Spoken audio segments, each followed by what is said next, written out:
Assalamualaikum warahmatullahi wabarakatuh. Kami dari kelompok 2A pada kesempatan kali ini akan menjelaskan mengenai salah satu uji spesifik dari sediaan cair dan semi padat, yaitu uji efektivitas pengawet dalam sediaan. Kelompok kami beranggotakan 1 Ari Anggoro dengan NIM 2, Hananwar Baraja dengan NIM 20, Naswana Tania dengan NIM 30, Zahro Isna Fauziah NIM 52, dan Anugrah Dia Putri Sasmaya dengan NIM 2008.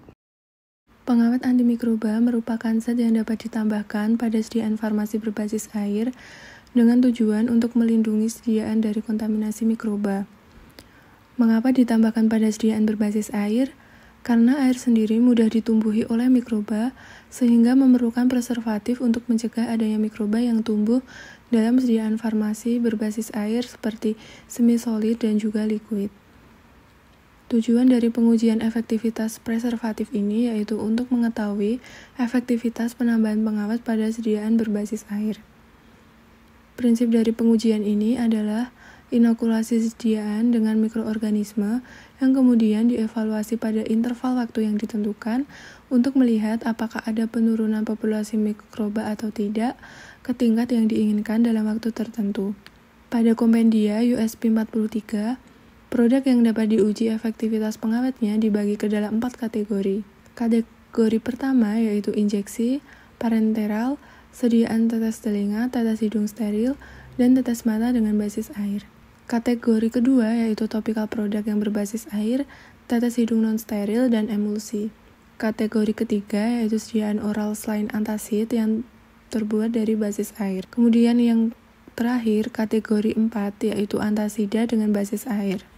Berikutnya adalah prosedur dari uji efektivitas pengawet.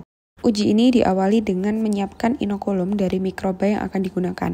Dalam kompendia tertera 5 jenis mikroba yang bisa digunakan yang bisa mewakili bakteri, ragi atau jamur, dan kapang, yaitu Candida albicans, Aspergillus brasiliensis, Staphylococcus aureus, Pseudomonas aeruginosa, dan Escherichia coli. Kelima jenis mikroba ini dibiarkan pada agar sesuai dengan jenis mereka. Misal E. coli karena dia bakteri, maka dibiarkan di TSA atau triptik soy agar pada suhu 32,5 derajat Celcius plus minus 2,5 derajat Celcius selama 18-24 jam. Dan yang lainnya mengikuti sesuai dengan kategorinya. Inokulum kemudian diambil lalu untuk bakteri dengan di situ B dan jamur atau ragi di situ Y dicuci atau dilarutkan dengan larutan salin LP atau garam fisiologis 0,9%, sedangkan untuk kapang atau mold di situ tertera M digunakan larutan salin LP dengan kandungan polisorbate 80 sebanyak 0,05%. Larutan tersebut harus digunakan secara immediate use atau segera dipakai dengan batas waktu yang tertera.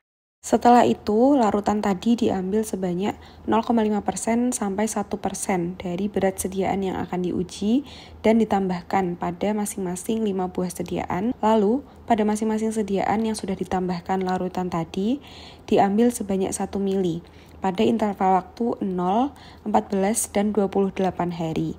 Atau biasanya juga ada digunakan hari ke-7, jadi 0, 7, 14, dan 28 hari. 1 mili larutan sampel tadi kemudian ditanamkan pada agar lalu diinkubasi selama 3-7 hari. Jadi, satu sediaan dengan 1 mikroba memiliki 3-4 hasil dengan interval waktu yang berbeda, yaitu hari ke-0, 7, 14, dan 28. Setelah didapat data dari semua sampel, dilakukan perhitungan jumlah mikroba yang tumbuh dan dilakukan perhitungan serta perbandingan dengan kriteria yang ada di kompendia.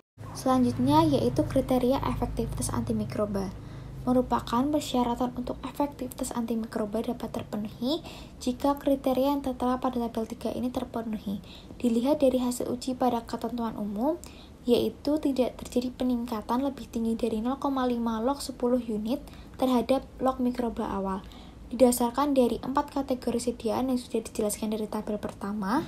Dari tabel ketiga, untuk sediaan kategori 1, bakteri, koloni tidak kurang dari 1,0 reduksi dari jumlah hitungan awal pada hari ke-7, tidak kurang dari 3,0 reduksi dari hitungan awal pada hari ke-14, dan tidak meningkat sampai dengan hari ke-28.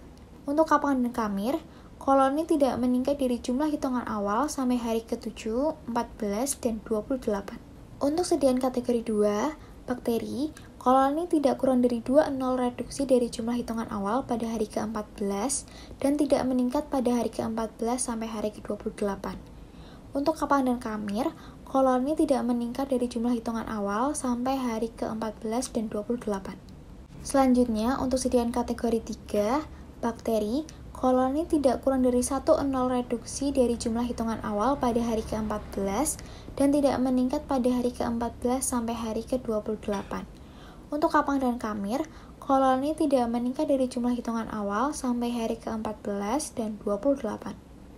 Yang terakhir yaitu untuk sediaan kategori 4, bakteri, kapang, dan kamir menjadi satu, yaitu koloni tidak meningkat dari jumlah hitungan awal pada hari ke-14 dan 28. Contoh yang diambil dari kompendia yaitu sediaan tetes mata flubiprofen sodium, merupakan sediaan larutan yang pembawanya adalah air, sehingga terdapat pengawet di dalamnya, dan dalam spesifikasinya perlu dilakukan uji efektivitas antimikroba dengan nomor 51, yang berarti sesuai dengan aturan kompendia mengenai uji efektivitas antimikroba yang sudah dijelaskan seperti prosedur tadi. Yang berikutnya yaitu Result Simulation and Calculation. Di sini udah ada hasil uji efektivitas pengawet antimikroba pada sediaan tetes mata fluorbiprofen.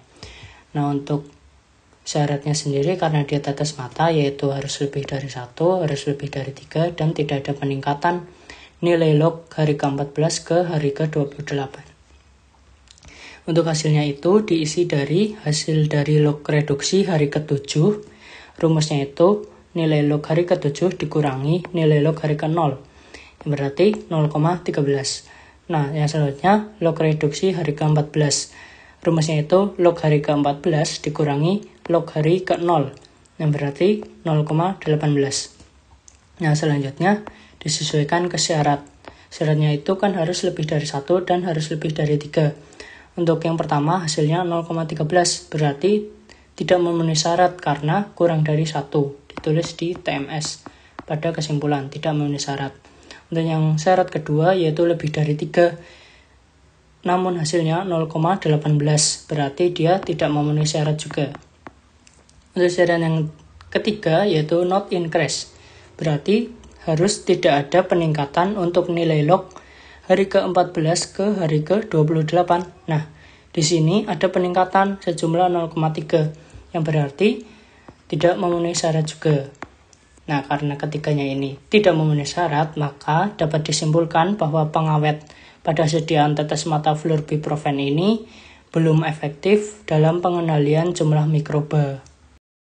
Solusinya adalah dengan menambahkan atau meningkatkan konsentrasi pengawet pada sediaan jika belum memenuhi syarat supaya log pertumbuhan mikroba dapat sesuai dengan persyaratan pada kompendia. Slide selanjutnya yaitu kesimpulan. Hasil uji efektivitas pengawet disesuaikan dengan kriteria sediaannya. Jika tidak sesuai, berarti pengawet tidak atau belum efektif untuk membunuh atau menghambat pertumbuhan mikroorganisme. Jika tidak sesuai, dapat ditambahkan konsentrasi pengawet supaya hasil ujinya dapat sesuai dengan syarat yang tertera pada kompendia. Berikut ini merupakan persentase kontribusi kelompok kami, yaitu yang pertama Arya Anggoro 20%, Hana Anwar Baraja 20%, Naswana Tania Putrian 20%, Zahro Isna Fauziah 20%, dan yang terakhir Anugrah Dia Putri Sasmaya 20%. Sekian presentasi dari kelompok kami. Semoga ilmu yang kami berikan dapat bermanfaat, dan apabila ada kesalahan, kami mohon maaf. Wassalamualaikum warahmatullahi wabarakatuh.